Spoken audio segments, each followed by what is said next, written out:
Hi friends, ಎಲ್ಲರಿಗೂ ನಮಸ್ಕಾರ.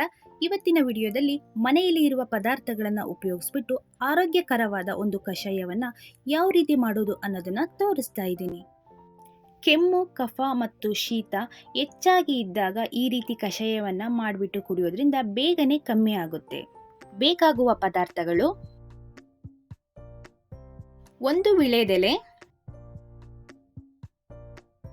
ಸ್ವಲ್ಪ ತುಳಸಿ. ನಾನಿಲ್ಲಿ ಕೃಷ್ಣ ತುಳಸಿನ ತಗೊಂಡಿದ್ದೀನಿ.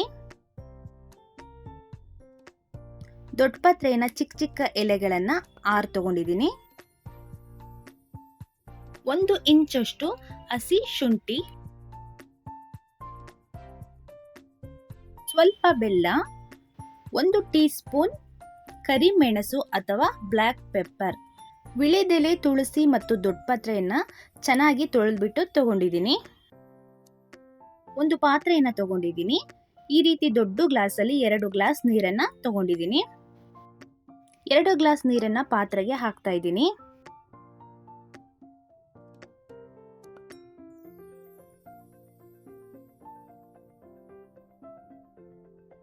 ವಿಳೆದೆಲೆಯನ್ನ ಚಿಕ್ಕದಾಗಿ ಕಟ್ ಮಾಡಿಬಿಟ್ಟು ನೀರಲ್ಲಿ ಹಾಕ್ತಾ ಇದ್ದೀನಿ.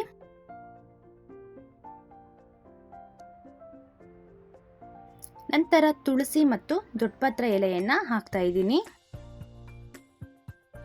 ಮೆಣಸನ್ನ ಈ ರೀತಿ ದಪ್ಪಕ್ಕೆ ಪುಡಿ ಮಾಡಿಬಿಟ್ಟು ಹಾಕ್ತಾ ಇದ್ದೀನಿ.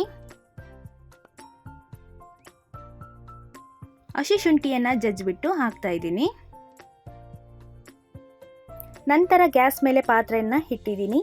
ಈ ಕಷಾಯವನ್ನ ಚೆನ್ನಾಗಿ ಕುದಿಸ್ಬೇಕು. ಎಷ್ಟು ಕುದಿಸ್ಬೇಕು ಅಂದರೆ 2 ಗ್ಲಾಸ್ ನೀರು ಹಾಕಿರೋದು 1.5 ಗ್ಲಾಸ್ ನೀರು ಆಗಬೇಕು. ಅಲ್ಲೇ ತನಕ ಈ ಕಷಾಯವನ್ನು ಚೆನ್ನಾಗಿ ಕುದಿಸ್ಬೇಕು.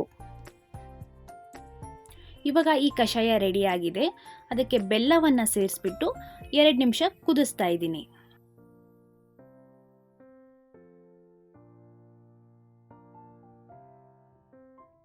ಇವಾಗ ಕಷಾಯ ಕಂಪ್ಲೀಟ್ ಆಗಿ ರೆಡಿ ಆಗಿದೆ.